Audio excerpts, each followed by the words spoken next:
Everyone, আসসালামু আলাইকুম। ডলি স্পেশালসের আজকের আয়োজনে আপনাদের সবাইকে জানাচ্ছি সাদর আমন্ত্রণ। যে যেখান থেকে বসে আমার এই রেসিপিটি দেখছেন তাদের সবাইকে জানাচ্ছি অনেক অনেক ভালোবাসা ও শুভেচ্ছা। আজকের পর্বে আপনাদের জন্য রেখেছি shrimp with pumpkin curry recipe. আশা করি আজকের রেসিপিটা আপনাদের কাছে খুব বেশি ভালো লাগবে, কারণ আজকে আমি এমন একটা রেসিপি আপনাদের সাথে শেয়ার করতে যাচ্ছি যা ছোট বড় সকলেই পছন্দ করবে এবং এটা খুব সহজ এবং অল্প সময়ে তৈরি করা যায়। তো রেসিপিটা শুরু করতে করতে আপনাদেরকে আরও একটা কথা স্মরণ করিয়ে দিতে চাই, যারা আমার রেসিপিটা নতুন দেখছেন এখনও আমার চ্যানেলটাকে সাবস্ক্রাইব করেন না, তারা প্লিজ নিত্য নতুন রেসিপি দেখতে হলে আমার চ্যানেলটাকে সাবস্ক্রাইব করে পাশে থাকা বেল বাটনটাতে ক্লিক করে অল সিলেক্ট করে রাখুন, যেন নতুন নতুন রেসিপি ভিডিওগুলো আপনাদের মিস না হয়ে যায়। আর যারা আমার চ্যানেলটাকে সাবস্ক্রাইব করে সবসময় আমাকে সাপোর্ট দিয়ে আসছেন তাদের সবার প্রতি রইল অসংখ্য ভালোবাসা ও কৃতজ্ঞতা। তো কথা বলতে বলতে অলরেডি আমি রান্না শুরু করে দিয়েছি, ভিডিওতে দেখতে পেয়েছেন। তো একটা হাঁড়ি বসিয়ে দিয়েছিলাম চুলাতে, হাঁড়িটা গরম হতে হতে দিয়ে দিয়েছি পরিমাণ মতো তেল, তারপর দিয়ে দিয়েছি এখানে প্রায় একটা আস্ত মাঝারি সাইজের পেঁয়াজ কুচি করে কেটে দিয়েছি। তারপর পেঁয়াজটাকে হালকা একটু ভেজে নিয়ে মানে নাড়াচাড়া করে সলিড কালার আসার পর্যন্ত তখন দিয়ে দিয়েছি আদা রসুনের পেস্ট, তারপর দিলাম হলুদ, মরিচ, জিরা, ধনিয়া, সাধারণ যে সমস্ত মশলাগুলো আমাদের হাতের কাছে সব সময় থাকে সেই সমস্ত মশলা দিয়েই আজকে রেসিপিটা তৈরি হবে। তো ভিউয়ার্স, খুবই সাধারণ এবং এমন কেউ নাই যে না পারবে এই রেসিপিটা, খুবই অল্প সময়ে তৈরি করে ফেলা যায়।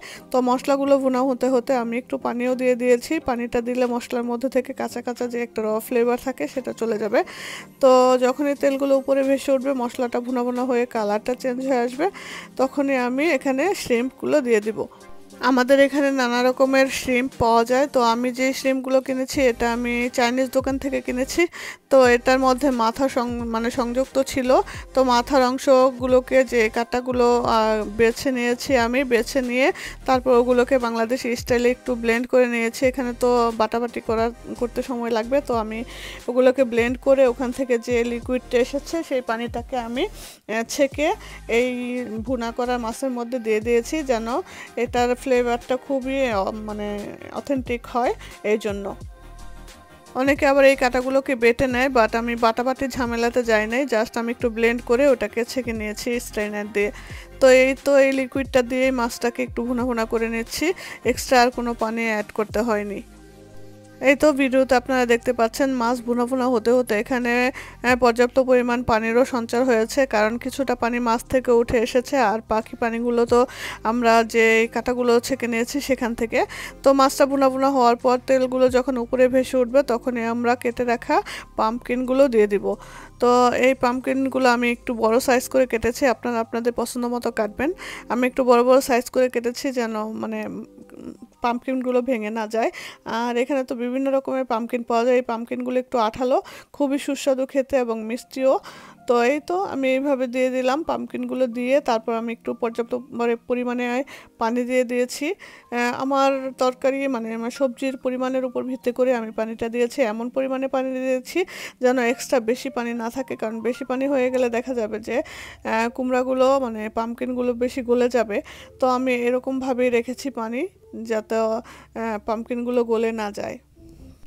আর এই তরকারিটা রান্না করার সময় যখন পাম্পকিনটা মাছের সাথে মিলাবেন তখন খুব সাবধানতার সাথে নাড়াচাড়া করতে হবে। বেশি নাড়াচাড়া করতে গেলে দেখা যাবে যে পাম্পকিনগুলো ভেঙে একদম গলে গলে গিয়েছে। তো এই পর্বে আপনারা খুব সাবধানতার সাথে মানে তরকারির পাতিলাটা খুব নাড়াচাড়া করবেন যেন কুমড়োগুলো ভেঙে না যায়। আর যতটা সম্ভব দেখা যাবে যে হাফ ডান হয়ে আসলে মানে তরকারিটা যখন বলক উঠে আসবে তখন তরকারিটা ঢেকে না দিয়ে খোলা খোলা অবস্থায় রান্না করলেই ভালো, তাহলে কি হবে কুমড়োগুলো আর গলে যাবে না। যখন আমি বুঝতে পারবো যে আমার তরকারির কুমড়োগুলো সিদ্ধ হয়ে এসেছে সেই পর্যায়ে আমি যতটুকু ঝোল রাখতে চাইবো ওই পরিমাণে হয়ে আসলে আমি কাঁচামরিচ দিয়ে দিব। কাঁচামরিচগুলো আমি মাঝখানে ফেলে দেইনি, এখান থেকে আমি যে নিচের অংশটুকু আছে সেগুলোকে কেটে দিয়েছি। 4-5টা কাঁচামরিচ আমি এখানে দিয়ে দিলাম ধনেপাতা। এগুলো সব আপনাদের অপশনাল, অনেকে ধনেপাতা দেয় অনেকে দেয় না। তো আমি কাঁচামরিচ আর ধনেপাতাটা একটু পরেই দেওয়ার ব্যবস্থা করেছি যেন ফ্লেভারটা সুন্দর থাকে। এই তো এটা হচ্ছে আমার শ্রিম্প আর মিষ্টি কুমড়ার ফাইনাল লুক। তো দেখতে যেমনই হোক না কেন খেতে কিন্তু খুবই সুস্বাদু হয়েছিল। তো কেমন লাগলো আমার আজকের রেসিপি?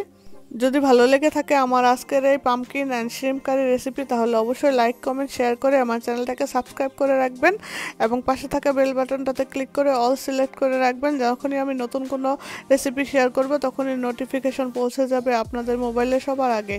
তো আজ এ পর্যন্তই, আবার দেখা হবে নতুন কোনো রেসিপি নিয়ে নতুন কোনো ভিডিওতে। সেই পর্যন্ত আপনারা পরিবারের সবাইকে নিয়ে ভালো থাকবেন আর আমার পরিবারের জন্য দোয়া করবেন। আসসালামু আলাইকুম, আল্লাহ হাফেজ।